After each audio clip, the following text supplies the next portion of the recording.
Well, friends, we're back. It is 2:13. Admittedly, my my YouTube camera is very blurry, as always, it seems. That's maybe a little bit better. Hey, what's up? 2:13. To be fair, I was actually kind of stuck doing something for the past 20 minutes. Probably could have tuned us all back in probably around 140, 145. So about normal for me. How am I feeling? Yeah, pretty good. Not particularly high. Trying to look in my eyes look totally normal in these cameras, so I don't feel particularly, out there.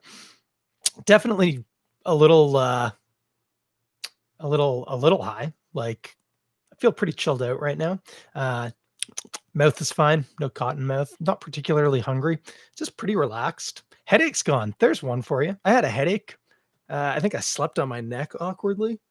Uh, but but it's gone now, so that's nice.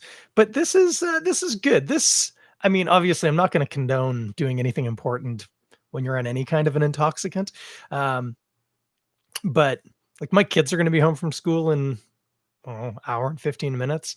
Um, Even if it was this right now, that wouldn't even be a problem. Like I wouldn't feel weird about that or anything. Um, and yeah, just kind of chill.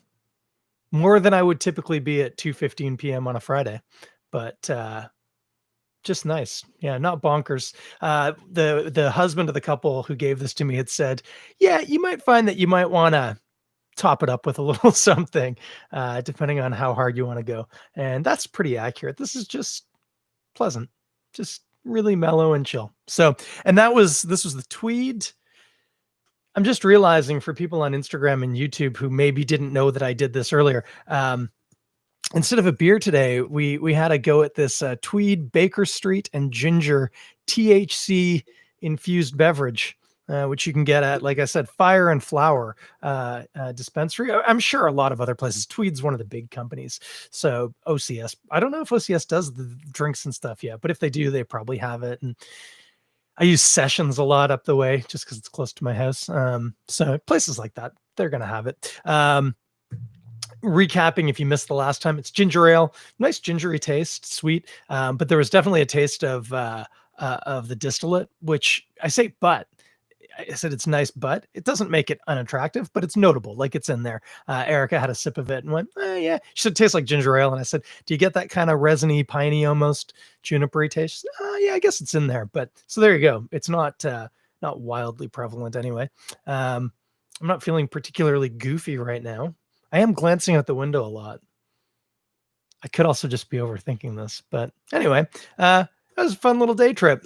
So, like I said, this at Fire and Flower, $4 for the can. That's worth a $4, especially like if you're gonna sit in and watch all 9 Star Wars movies or something, you wanted to grab a couple of them, that'd be all right. Like I say, it's not making me feel wildly high or anything. It's just kind of chill. It's nice. It's not bad. So yeah, and my comment earlier that if this isn't something you're normally into, using THC based products, that'd be a nice way to ease into it. It might hit you a little bit harder. So my experience of being pretty chill and pretty lucid and pretty normal might not be yours. So go carefully. The one problem with edible things is that like the temptation is you have some and then like 30 minutes later, you're like, I don't feel anything yet. So you have some more. And then maybe like 20 minutes later, this is the way it happens for most people. You have a little bit more. And then it's a little bit after that, you kind of are like, oh, I'm starting to feel it. And maybe you're feeling like how I feel right now, which is just fine, right? Just fine. But then those other 2 doses kick in.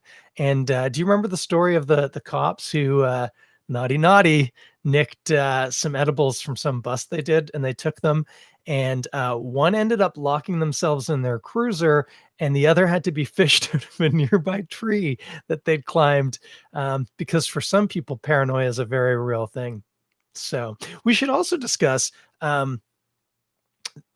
drugs like this can be really wonderful and nice. You can have a really good time, watch something fun on the screen, or read a book. I like a book in a bath. That's nice. And for some people, this is genuine medicine that helps them with depression or anxiety or pain disorders. Very, very real. And that's for sure. That said, it's not an antidepressant. And you got to be a little bit careful because levels of paranoia can come in. And so if you're maybe not in the best spot mentally, it can really help sometimes, but sometimes it can really ramp that up. And so just make sure that you're all right. So for instance, if you're an officer of the law and you've taken evidence illegally and consumed it and have consumed something that you should never consume, while holding a gun or having it strapped to your body, that paranoia partnered with the drug induced paranoia could result in you climbing a tree out of fear and having to be fished out. So go carefully. That warning times like 10 for things like shrooms. So just have that in your mind. Drugs can be fun, kids, and there are safe and responsible places and times to do them. But just make sure that you're in a place to deal with that. That's going to be my PSA. And obviously, like I say, don't be dumb. Don't have one of these and then 2 hours later hop in your car to run some errands. That's not on. Go for a walk.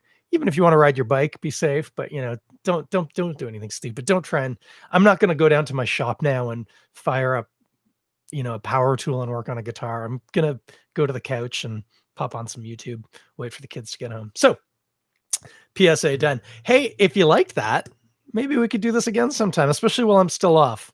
Not an ideal thing to do at night because it would get late and but see if I pick up one or two more of these, we could maybe explore them. I've got some ideas. If anyone at Tweed or any other company wants to get at me, I know a lot about the way things that you drink should taste. I also know a lot about making things taste good because I'm a classically trained French chef. So if you want some advice, I can help. Ginger's good. That's a good call. But I think in a way you want to work with that distillate taste. So, and I'm just going to put this out there, hops and wheat are related. Maybe if instead of trying to make a beer, you just made a beerish flavored thing, bit of malt sugar, and then I shouldn't be giving this stuff away for free. Maybe this stuff hit me harder than I thought. A bit of hops that could really mask some of that distillate flavor. That'd be interesting. So anyway, that's where we're at. Tweed, get at me. Slide into my DMs. Anyway, I hope you guys have a fantastic weekend. It is Halloween. Please be safe out there. Don't do something stupid. This is not the time for parties. This is not the time for trick-or-treating, and that sucks for kids. But you know what also sucks for kids? Being raised by people who don't teach them resiliency. So explain to your kids the situation. They probably understand it anyway. Buy them some candy.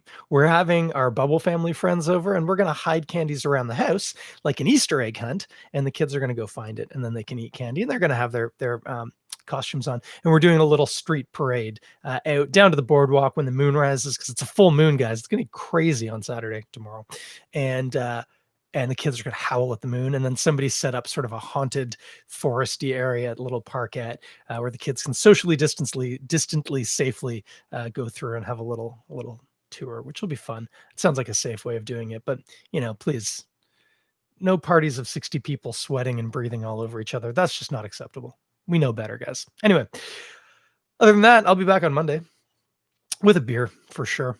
And, talk to you about that then. Otherwise, have a great, safe weekend and see you on Monday. No, I won't see you. You'll see me. I hate it when podcasters say, I'll see you later. No, you won't. You might see me on one of these video machines, but I'm not going to see you. And I'm fine with that. I'll talk at you on Monday.